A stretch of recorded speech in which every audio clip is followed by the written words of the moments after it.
తిరిగి బీసీఎన్ న్యూస్కి స్వాగతం. ఆసియా, ఆఫ్రికా ఖండాల్లో జీవించి అతిపెద్ద జీవాల్లో ఏనుగు ఒకటి. వీటి సంరక్షణ, వేటను నిషేధించడం, పరిరక్షణ ప్రయత్నాలు చేయడం, ఏనుగుల ఆవాసాలను రక్షించడం, వాటి సంక్షేమాన్ని ప్రోత్సహించడమే లక్ష్యంగా ఏటా ఆగస్టు 12న ప్రపంచ ఏనుగుల దినోత్సవం నిర్వహిస్తారు. అయితే వరల్డ్ ఎలిఫెంట్ డే ప్రపంచవ్యాప్తంగా నిర్వహించారు. ఇదిలా ఉంటే ఏనుగుల వీడియోలను కొందరు సోషల్ మీడియాలో షేర్ చేశారు. అయితే గొన్న ఏనుగును మొసలి నుంచి రక్షించడానికి తల్లి ఏనుగు చేసిన పోరాటం వీడియోను ఒకరు షేర్ చేయగా అది వైరల్ అయ్యింది. గొన్న ఏనుగుపై ఒక పెద్ద మొసలి దాడికి యత్నించగా తల్లి ఏనుగు రక్షణగా వచ్చింది. నీటి కొలనులో ఉన్న మొసలిని బయటకు తరిమేసిన సీన్ ఔరా అనిపించింది. కాకినాడ సిటీలో మండలాధ్యక్షులు ఉదయ భానుజీ అధ్యక్షతన హర్ ఘర్ తిరంగా ర్యాలీ ఉత్సాహంగా సాగింది. భారతీయ మహిళా మోర్చా ప్రధాన కార్యదర్శి హర్ ఘర్ తిరంగా కార్యక్రమం గోదావరి జోన్ ఇన్ఛార్జ్ సాలగ్రామ లక్ష్మీప్రసన్న ఆధ్వర్యంలో సుమారు 200 మంది విద్యార్థులతో జాతీయ పతాకం చేతబుని వందే మాతర నినాదాలతో ఉత్సాహంగా నిర్వహించారు. బీజేపీ సీనియర్ నాయకులు పైడా కృష్ణమోహన్, పూర్వ జిల్లా అధ్యక్షులు ఎనిమిరెడ్డి మాలకొండయ్య జెండా ఊపి ఈ కార్యక్రమాన్ని ప్రారంభించారు. దేశ సమైక్యతను, గౌరవాన్ని కాపాడడానికి ప్రధాని మోదీ చేపట్టిన ఈ కార్యక్రమం ప్రజల్లో జాతీయతను పెంపొందిస్తుందని అన్నారు. ఈ కార్యక్రమంలో మండల ప్రధాన కార్యదర్శి సర్వేశ్వరరావు, కోశాధికారి సూర్యనారాయణమూర్తి, ఉపాధ్యక్షులు ప్రసాద్, యువ మోర్చా నాయకులు అనిల్ మూర్తి, మండల సీనియర్ నాయకులు అరిపురాల శ్రీనివాస్, సౌత్ మండల అధ్యక్షుడు చెక్కా రమేష్, వెస్ట్ మండల నాయకుడు సురేంద్ర, మాధవి, మణి గౌతమ్, సిద్ధు, లక్ష్మి, శ్రీను తదితరులు పాల్గొన్నారు. తిరంగా ఉత్సవం జరుపుకుంటూ జాతీయ జెండాలతోటి భారతమాతను ప్రార్థిస్తూ భారతదేశం అభివృద్ధి రావాలని కోరుకుంటూ ప్రజల్లో స్వాతంత్ర భావం పెరగటానికి, ప్రజల్లో దేశభక్తి పెరగాలనే ఉద్దేశంతో భారతీయ జనతా పార్టీ ఆధ్వర్యంలో స్కూల్ పిల్లలతోటి ఇదిగో రోజున చిన్న ర్యాలీ పండుగల్లో చేయించడం జరుగుతున్నది. తమ యొక్క జాతీయ భావాన్ని తెలియజేయాలని, జాతీయ ప్రభుత్వానికి మద్దతు ఇవ్వాలని జాతీయ భావంతో మిమ్మల్ని అందరినీ కోరుకుంటూ జాతీయ జెండాలు ఆగస్టు 15 రోజున ముందుగానే ఎగరవేయాలని, ఈ యొక్క వీలున్న చోటల్లా కూడా ఈ జాతీయ జెండాలతో ప్రదర్శన జరపాలని చెప్పి కూడా కోరుకుంటున్నాం. భారతీయ సంస్కృతి సాంప్రదాయాలని, ఈ జాతీయ జెండా యొక్క విలువల్ని కాపాడుతూ యాత్ర చేసేటటువంటి కార్యక్రమం ఈరోజు మనం చేసుకుంటున్నాం. ఈ కార్యక్రమానికి ముఖ్య అతిథిగా మన పెద్దలు పైడా కృష్ణమోహన్ గారు అటెండ్ అయ్యి ఈ కార్యక్రమాన్ని ప్రారంభిస్తారు. ఈ కార్యక్రమంలో బీజేపీ, యువ మోర్చా, ఇంకా మన కార్యకర్తలందరూ కూడా పాల్గొన్నారు. ఇందులో మనం ఒక్క విషయం గుర్తు చేసుకోవాలి. ఈ యొక్క ర్యాలీలో పాల్గొన్న పిల్లలు కానీ, పిల్లల తల్లిదండ్రులు కానీ, సమాజానికి కానీ మనం ఇచ్చేటటువంటి ఒక్క సూచన మాత్రం ఉంది. ఇవాళ జాతీయ జెండా పట్టుకొని మనం భారతీయులమని ఘనంగా చెప్పుకోలేనటువంటి పరిస్థితిలో ఉంటే ప్రమాదాలు ముంచుకొస్తున్నాయి. కాబట్టి నరేంద్ర మోడీ గారు ప్రధానమంత్రి అయిన తర్వాత ప్రతి సంవత్సరం కూడా ఆగస్టు 15వ తేదీన మన ఇంటి మీద జాతీయ జెండా వేయాలి, మన స్కూల్లో జాతీయ జెండా వేయాలి, మన యొక్క పబ్లిక్ ప్లేసుల్లో జాతీయ జెండా వేయాలి, జాతీయ భావాన్ని చాటుకోవాలని చెప్పి ఇచ్చిన పిలుపు మేరకే ప్రతి సంవత్సరం ఈ కార్యక్రమం జరుగుతుంది. అందులో భాగంగానే ఇవాళ మనం చూస్తున్నాం, బంగ్లాదేశ్లో జరుగుతున్నటువంటి ఏదైతే ఒక భయాందోళనకరమైనటువంటి విషయం, అక్కడ భారతీయ సనాతన ధర్మానికి సంబంధించినటువంటి ప్రజలకు కానీ, అక్కడ ఉన్నటువంటి హిందువులు కానీ ఏ విధంగా మోసపోతకు గురవుతున్నారు. విద్యార్థులకు రక్షణ లేదు, మహిళలకు రక్షణ లేదు, వ్యాపారస్తులకు రక్షణ లేదు. అక్కడ ఉండేటటువంటి పరిస్థితులను చక్కబెట్టడం కోసం మన నరేంద్ర మోడీ గారు మన ప్రజలకు వార్నింగ్ ఇవ్వడం జరిగింది. ఆ దేశాన్ని సపోర్ట్ చేస్తున్నటువంటి పాకిస్తాన్, చైనా దేశాలకు కూడా వార్నింగ్ ఇవ్వడం జరిగింది. ఆ యొక్క ప్రధానమంత్రి గారి నిర్ణయాన్ని సపోర్ట్ చేస్తూ మనం అందరం కూడా ఈ జాతీయ జెండా పట్టుకొని భారతదేశంలో ఉండేటటువంటి భారతీయుల యొక్క జాతీయ జెండా పవర్ ఏంటో బంగ్లాదేశ్లో ఉన్న తీవ్రవాద బంగ్లాదేశ్లో హిందువులపై జరుగుతున్న మారణకాండను నిరసిస్తూ ఆర్ఎస్ఎస్ హిందూ చైతన్య వేదిక ఆధ్వర్యంలో నిరసన ప్రదర్శన చేపట్టింది. కాకినాడ బానుగుడి సెంటర్లో జరిగిన ఈ కార్యక్రమంలో ఆర్ఎస్ఎస్ హిందూ చైతన్య వేదిక, విశ్వ హిందూ పరిషత్, భారతీయ జనతా పార్టీలకు చెందిన నాయకులు, కార్యకర్తలు పెద్ద సంఖ్యలో పాల్గొన్నారు.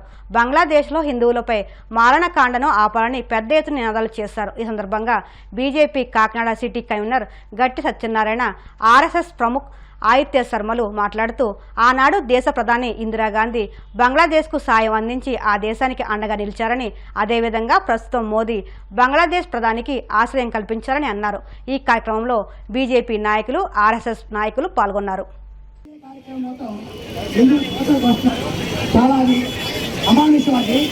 ఎందుకంటే ఈ రోజున బంగ్లాదేశ్కి ప్రపంచం వచ్చేసి భారతదేశం చాలా బాగా అనిపిస్తుంది. అక్కడ ఎన్నో అమాయకులు ఏవైతే అమాయకులు ఈరోజు వాళ్ళు ఈ వంతన వాళ్ళ ఆస్తులు లోటు చేస్తున్నారు, వాళ్ళ పాప చంపేస్తున్నారు, అయ్యని వేధిస్తున్నారు. ఇలాంటి కార్యక్రమాలని మనం సహించేది లేదు. ఇప్పటికైనా మనం భారతదేశంలో హిందువులు కూడా సంఘటితమయ్యి అలాంటి విషయానికి మనకి నిరోధిస్తూ బాగా అందించాలని, అలాగే మన భారతదేశంలో కూడా హిందువులే, అలాగే భారతీయులు హిందూ భారతీయులు, తర్వాత మాకు అందరూ హిందువులు. దీంట్లో మనకంటూ ఒక దేశం ఉందంటే మన వాళ్ళు హిందూ దేశమే. కానీ వేరే వాళ్ళకి ముస్లింలకి వేరే వాళ్ళకి వేరే కనిపిస్తున్నాయి కానీ మనకు లేవు. మనందరూ కూడా దయచేసి మన హిందువుల ఐక్యతని సాగుకుంటూ మనం కాపాడుకోవాలి. మనం ప్రతి వస్తువు మీద 5 పైసలు చొప్పున ఎక్స్ట్రా కట్టి ఆ రోజున బంగ్లాదేశ్ నిధిని వసూలు చేసి మనము ఆ బంగ్లాదేశ్కి పాకిస్తాన్ చెర నుంచి విముక్తి కల్పించి ఆ రోజున ఆ దేశాన్ని నిలబెట్టాం. అటువంటి దేశంలో ఇవాళ ఓ ప్రజాస్వామికంగా ఎన్నికైన ప్రభుత్వాన్ని కూల్చడానికి విదేశీ శక్తులు అన్నీ కూడా ఏకమయ్యి అక్కడ ఉన్న ప్రధానమంత్రిని తరివేశారు. తరివేయడంతో ఏంటి, ఓ ఎన్నికైన ప్రధాని, మెజార్టీ ఎంజాయ్ చేస్తున్న ప్రధాని, ఆవిడకి ఏ దేశం కూడా స్థానం కల్పించలేదు. ప్రపంచంలో ఎవరు ఎక్కడ బాధల్లో ఉన్నా వారికి ఆశ్రయం కల్పిస్తుంది మన భారతదేశం. ఇప్పుడే కాదు, చరిత్రలో యూదుల్ని అక్కడ తరిగినప్పుడు ఇజ్రాయెల్ నుంచి వాళ్ళకి మనం ఆశ్రయం కల్పించాము. అలా ఎంతో మందికి మనం ఏ దేశాల మీదకి కూడా దండయాత్రలకి వెళ్ళలేదు. కానీ ఎవరైనా సరే మనని ఆశ్రయిస్తే మనం వాళ్ళని ఎప్పుడూ కూడా హక్కును చేర్చుకుని వాళ్ళని ఒక సముచిత గౌరవ స్థానంలో నిలబెట్టడానికి మన శక్తియుక్తులు మనం ఉపయోగించడానికి మనం త్యాగం చేయడం ఎప్పుడు వెనకాడలేదు. అటల్ బిహారీ వాజ్పేయి గారు అప్పుడు ప్రధానిగా ఉన్నటువంటి ఇందిరాగాంధీ గారిని ఒక కాళీమాతగా పొగిడి ఆవిడ చేసినటువంటి పనిని ఆయన ఎంతో ఇదిగా సహకరించి అపోజిషన్లో ఉన్నా కూడా ఆవిడ చేసిన పని మెచ్చుకుని ఆ రోజున బంగ్లా గుర్తింపు తీసుకోవడానికి ఆవిడ చేసిన ఎఫర్ట్స్ మెచ్చుకున్నారు. ప్రజాస్వామ్యంగా ఎన్నికైన ప్రభుత్వాన్ని కూలదోసి ప్రధానమంత్రిని 45 నిమిషాలు సమయం ఇచ్చి ఒక దిక్కులేని మనిషిలాగా తరివేస్తే ఏ దేశం కూడా మనకి అక్కడ స్థానం కల్పించడం మనం కల్పించాం. అక్కడితో ఆగిందండి ఇది. అక్కడ ఉన్నటువంటి వాళ్ళకి ఎప్పుడు కోపం వచ్చినా లోకం ఎవరంటే హిందువులు. వాళ్ళకి ఏ కష్టం అనిపించినా కూడా ఫస్ట్ వాళ్ళకి హిందువులు కనిపిస్తారు. వాళ్ళ మీద అనేక దాడులు చేశారు. వాళ్ళు ఏం తప్పు చేశారండి? అక్కడ బతకడం తప్ప మైనార్టీలుగా. మన భారతదేశం విడిపోయినప్పుడు మైనార్టీ ప్రొటెక్షన్కి అగ్రిమెంట్ ఉంది. పాకిస్తాన్లో ఉన్నటువంటి మైనార్టీస్కి అక్కడ రక్షణ కల్పించాలి, భారతదేశంలోని మైనార్టీస్కి ఇక్కడ రక్షణ కల్పించాలి. రాష్ట్ర ప్రభుత్వం ఈ నెల 15వ తేదీ నుంచి అన్నా క్యాంటీన్ను పునఃప్రారంభించి పేదలకు 5 రూపాయలకే నాణ్యమైన భోజనం అందుబాటులోకి తీసుకురానుంటూ కాకినాడ సిటీ ఎమ్మెల్యే వనమాడి కొండబాబు పేర్కొన్నారు. కాకినాడలోని అన్నమ్మ ఘాటి సెంటర్ వద్ద ఏర్పాటు చేస్తున్న అన్నా క్యాంటీన్ను ఎమ్మెల్యే పరిశీలించారు. అన్నా క్యాంటీన్లోని మౌలిక సదుపాయాలు ఏర్పాటు సౌకర్య కల్పనపై ఆరా తీశారు. అనంతరం కొండబాబు మాట్లాడుతూ కాకినాడలో Annamma Ghati, Santha Cheruvu, Vivekananda park, dairy farm center, boat club ప్రాంతాల్లో అన్నా క్యాంటీన్లను పునఃప్రారంభించినట్టు ఎమ్మెల్యే చెప్పారు. ఈ కార్యక్రమంలో కూటమి నాయకులు, కార్యకర్తలు పాల్గొన్నారు.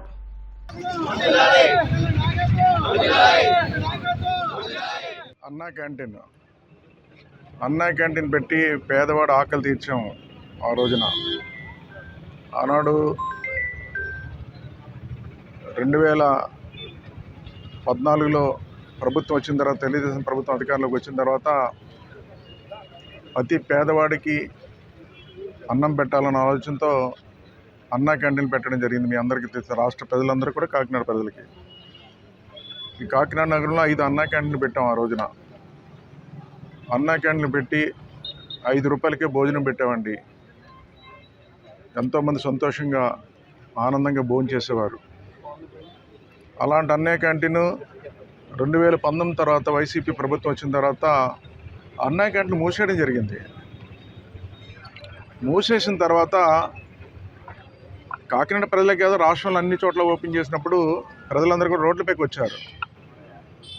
5 రూపాయలకి అన్నం పెట్టేవారు, మేము ఇక్కడ తినేవాళ్ళం, ఈరోజు లేక చాలా ఇబ్బంది పడుతున్నాం, అన్నా క్యాంటీన్ ఓపెన్ చేయమని చెప్పేసి రిక్వెస్ట్ చేశారు. అయినా సరే ప్రభుత్వం పట్టించుకోలేదు. వైసీపీ ప్రభుత్వం, జగన్మోహన్ రెడ్డి ప్రభుత్వం. ఆ రోజు మేము కూడా చెప్పాం ప్రజల తరఫున, సరే అన్నా క్యాంటీన్ పెడితే మీకు పేరు నచ్చలేదేమో, పేరు మార్చుకోండి,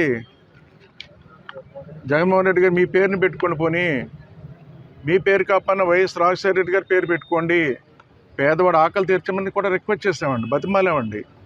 అయినా సరే ఓపెన్ చేయకుండా అన్నా క్యాంటీన్ మూసేయడం జరిగింది. మీకు అందరికీ తెలిసి అన్నా క్యాంటీన్ మూసేసండి.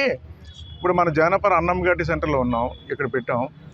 దీన్ని సిమెంట్ వేసుకుని సిమెంట్ గోడం కింద వాడుకుని వ్యాపారం చేసుకున్నారండి. అందులో ఫ్యాన్లు పట్టుకు వెళ్ళిపోయారు, వాష్ బేసిన్లు పట్టిపోయారు, అన్నీ పట్టిపోయారు, గోడం కింద వాడుకున్నారు. అదేవిధంగా కొన్ని చోట్ల అయితే నైట్ టైం బార్ కింద వాడుకునేవారండి. బార్ కింద మందు తాగుతూ అక్కడ అసంఘిక కార్యక్రమాలు చేస్తూ ఇవన్నీ చేస్తుంటే దాన్ని కూడా అడ్డుకున్నాం ఆ రోజున. అంటే వైసీపీ ప్రభుత్వం, జగన్మోహన్ రెడ్డి ప్రభుత్వం ప్రజల పక్షాన పనిచేయలేదు, ప్రజలపైన అవగాహన లేదు, పేదవాడిపైన అవగాహన లేదని చెప్పడానికి ఉదాహరణ ఏముందండి.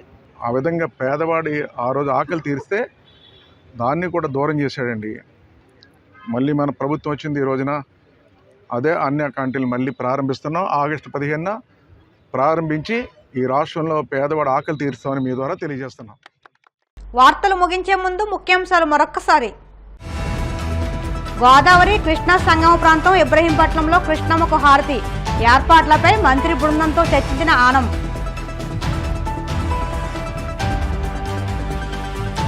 తమిళనాడులో క్రీడాకారుల పట్ల ఉపాధ్యాయుడి అనుచిత ప్రవర్తన, వెంటనే ఉపాధ్యాయుడిని సస్పెండ్ చేసిన విద్యాశాఖ.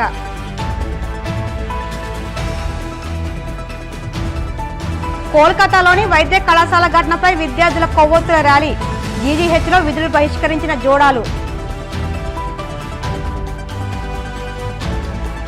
కాకినాడ సిటీలో ఉత్సాహంగా హర్ఘర్ తిరంగా ర్యాలీ, హాజరైన వివిధ కళాశాలలకు చెందిన 200 మంది విద్యార్థులు.